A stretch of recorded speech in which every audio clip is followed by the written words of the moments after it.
Soc Anna Maria Pla Boix, doctora en Dret, llicenciada en Ciències Polítiques i de l'Administració, professora agregada de Dret Constitucional a la Universitat de Girona.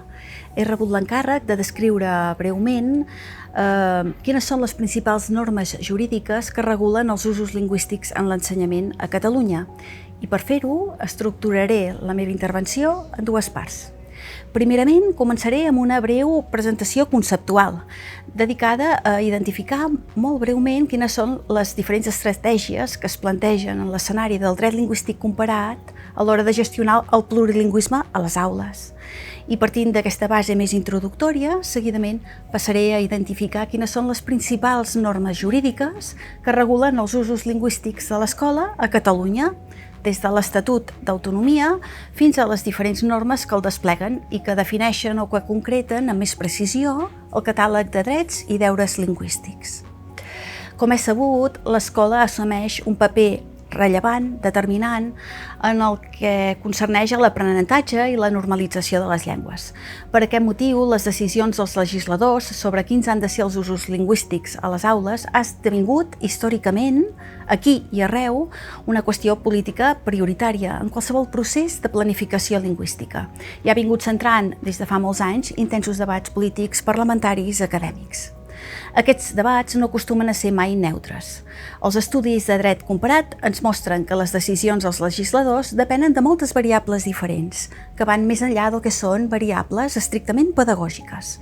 Prenen també en consideració la cultura política de la societat, els antecedents històrics i el grau d'autonomia política de qui decideix, el tractament que es dona a les minories, la variable de la cohesió social, que és un element que ha estat molt rellevant en les decisions que s'han pres a Catalunya a l'hora de definir el model lingüístic educatiu, o variables com la pròpia posició que adopta l'Estat respecte a la seva pròpia diversitat lingüística.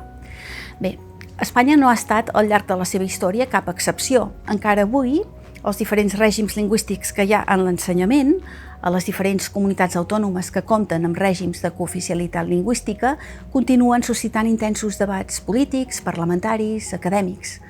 En l'ensenyament, aquests debats, aquí i arreu, es projecten bàsicament en una doble dimensió.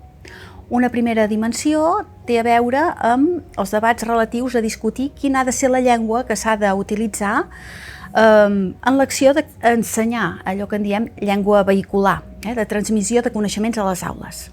I una segona dimensió d'aquests debats es projecta en decidir quines llengües han de ser objecte d'ensenyament en el currículum educatiu i les condicions en les quals ha de prestar-se aquest ensenyament. En tots aquests debats, que es donen en major o en menor mesura en tots els estats plurilingües del nostre entorn, acostumen a planejar arguments jurídics recurrents, compartits.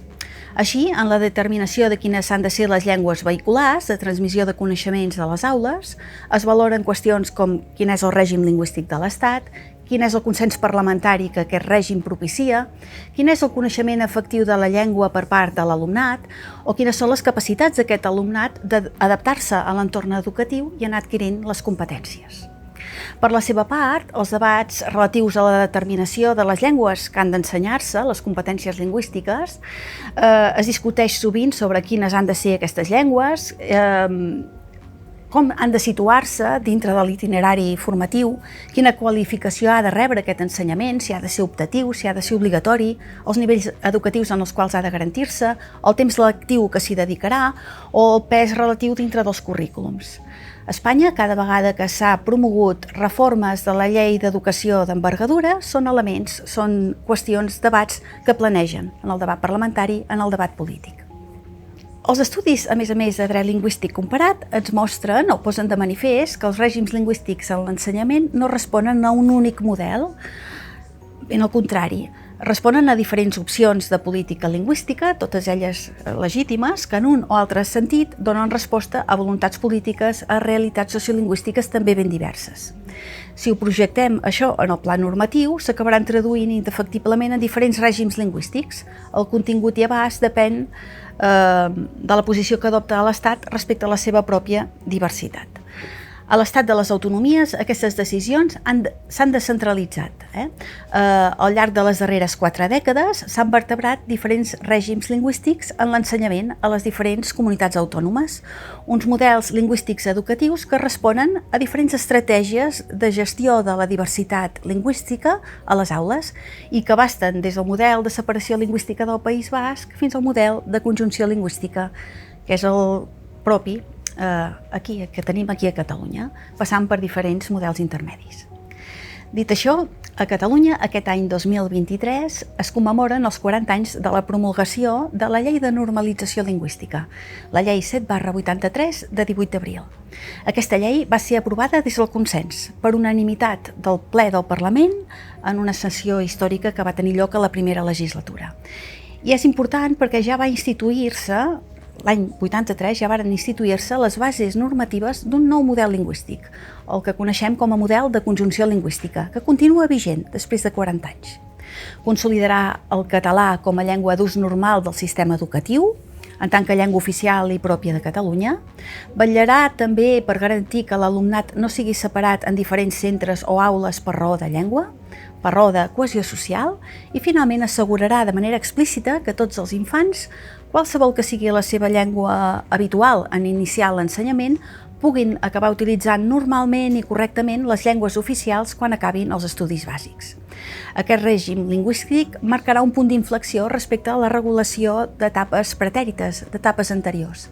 I malgrat les vicissituds de les nombroses reformes normatives, impugnacions judicials, interpretacions dels tribunals, de què ha estat objecte aquest model lingüístic al llarg d'aquests 40 anys, els seus principis estructurals continuen plenament vigents.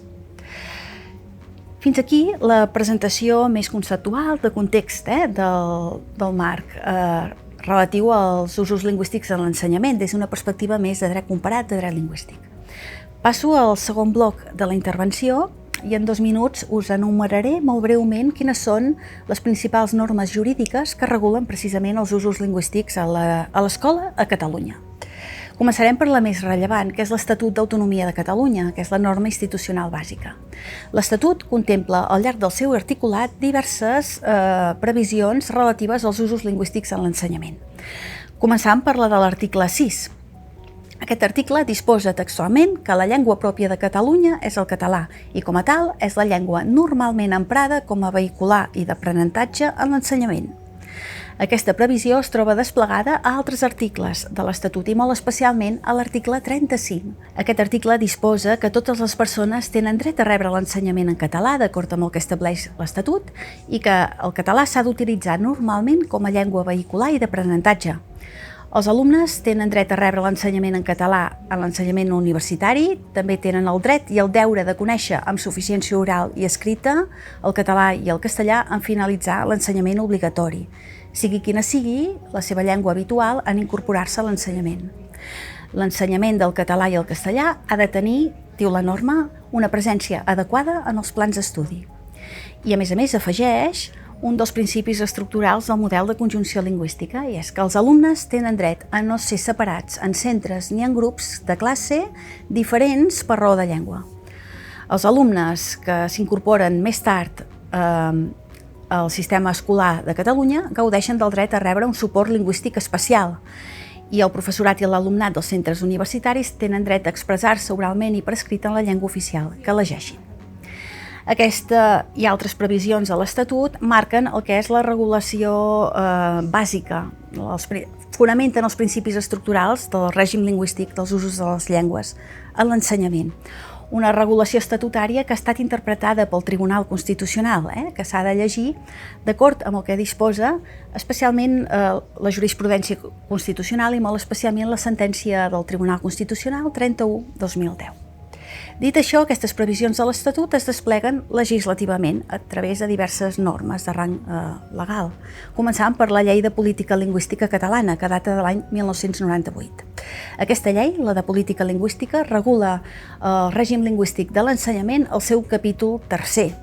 Entre d'altres previsions, el seu article 21 quan regula el règim lingüístic en l'ensenyament no universitari, torna a reproduir aquestes previsions que acabem d'apuntar, que ja es consignen a l'Estatut d'Autonomia. Diu que el català s'ha d'utilitzar normalment com a llengua vehicular i d'aprenentatge, que els infants tenen dret a rebre el seu primer ensenyament en la seva llengua habitual, ja sigui el català o el castellà. L'administració ha de garantir aquest dret i ha de posar els mitjans necessaris per a fer-lo efectiu.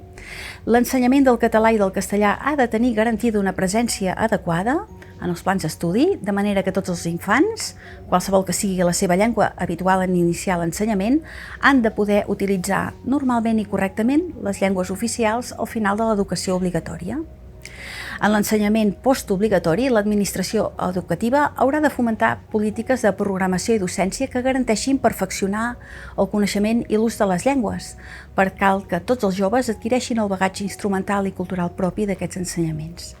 I la norma reitera de manera explícita una vegada més que l'alumnat no ha de ser separat en centres ni en grups de classe per raó de la llengua habitual.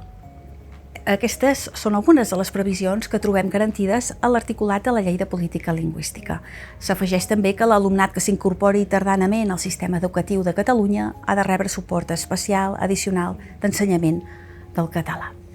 Dit això, més enllà d'aquesta llei de política lingüística, en trobem d'altres, de lleis que venen a acabar de reblar el marc normatiu de la regulació dels usos lingüístics a les aules. Especialment remarcables són les previsions lingüístiques de la Llei d'Educació, que és la Llei 12/2009 de 10 de juliol. Conté diverses previsions lingüístiques al llarg de tot el seu articulat, però la major part d'elles es concentren molt especialment en el títol 2 de la norma, que regula el règim lingüístic. Especialment remarcables són les previsions del seu article 14, que porta per títol Projecte lingüístic, i estableix, entre d'altres continguts, que els centres públics i els centres privats sostinguts amb fons públics han d'elaborar, com a part del projecte educatiu, un projecte lingüístic que emmarqui el tractament de les llengües en el centre. El projecte lingüístic ha d'incloure els aspectes relatius a l'ensenyament i l'ús de les llengües, entre els quals hi ha d'haver, en tot cas, un seguit de continguts que venen delimitats pel propi legislador. En primer lloc, ha de precisar el tractament del català com a llengua vehicular i d'aprenentatge. En segon lloc, el procés d'ensenyament i d'aprenentatge de la llengua castellana. En tercer lloc, també aquest projecte lingüístic ha d'especificar les diverses opcions en relació a les llengües estrangeres.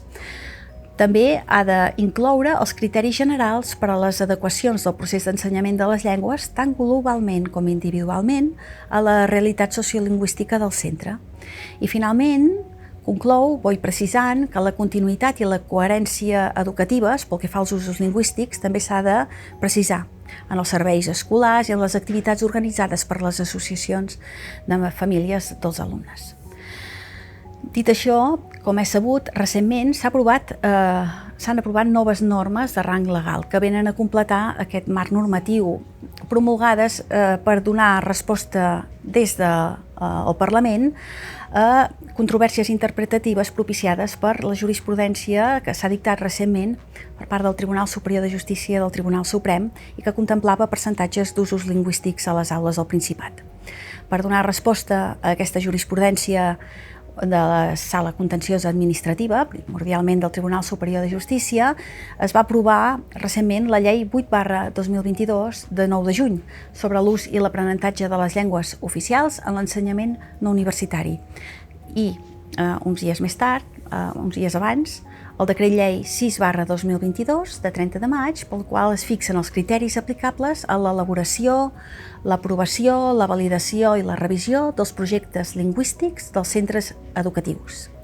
Val a dir que ambdues normes han estat impugnades a la jurisdicció constitucional, en sengles recurs d'inconstitucionalitat i qüestió d'inconstitucionalitat que en el moment en què es grava aquest vídeo es troben en litispendència, per tant estan pendents de resoldre's. Complementàriament, i ja a tall de conclusió, dir que l'Aranès gaudeix un estatut específic, especial. Des de l'any 2006, a partir de la reforma de l'Estatut d'Autonomia, l'Aranès, varietat dialectal de la llengua occitana pròpia de la Vall d'Aran, ha passat a gaudir d'estatut d'oficialitat a Catalunya. I al llarg de l'articulat de les normes que he apuntat, a més altres normes complementàries, es regula un règim lingüístic específic en l'ensenyament d'aquesta llengua. El marc normatiu estableix que els centres educatius d'Aran, els projectes lingüístics han de garantir l'aprenentatge i l'ús curricular i educatiu habitual de l'aranès com a llengua pròpia del territori i com a llengua vehicular, d'acord amb el que estableix la normativa que hi és d'aplicació. Finalment, per a tancar aquesta revisió tan breu i ràpida del marc normatiu que regula els usos lingüístics en l'ensenyament a Catalunya, acabaré amb un apunt de dret internacional. Dir que l'any 2001 Espanya va ratificar un conveni internacional en seu del Consell d'Europa, la Carta Europea de les Llengües Regionals o Minoritàries. Aquest conveni contempla un ampli catàleg de compromisos en matèria lingüística en l'ensenyament, projectats en l'àmbit de l'ensenyament. I el seu instrument de ratificació, l'Estat espanyol, va assumir compromisos maximalistes, la garantia de garantir models d'immersió lingüística en les llengües cooficials en els territoris autonòmics. Dir que en el marc dels cicles de control d'aquest conveni, de la Carta Europea de les Llengües Regionals o Minoritàries, el model de conjunció lingüística a l'Escola a Catalunya ha estat objecte d'avaluació, de control, i en tots els cicles de control del conveni ha estat explícitament elogiat en seu del Consell d'Europa, indicant que es tracta d'un model paradigmàtic en l'escenari del dret comparat i que mereix ser especialment reconegut i protegit. La referència al conveni és important perquè és un conveni internacional. Des del moment de la ratificació i publicació al BOE forma part de l'ordenament jurídic intern. I la jurisprudència del Tribunal Constitucional ha precisat que és un paràmetre en el control de la constitucionalitat de les normes que regulen els usos lingüístics en l'ensenyament. Un conveni que és massa sovint negligit per la jurisprudència quan interpreta l'aplicació concreta d'aquestes normes. I amb aquest apunt a la Carta Europea de les Llengües Regionals o Minoritàries dono per conclosa aquesta presentació. Moltes gràcies.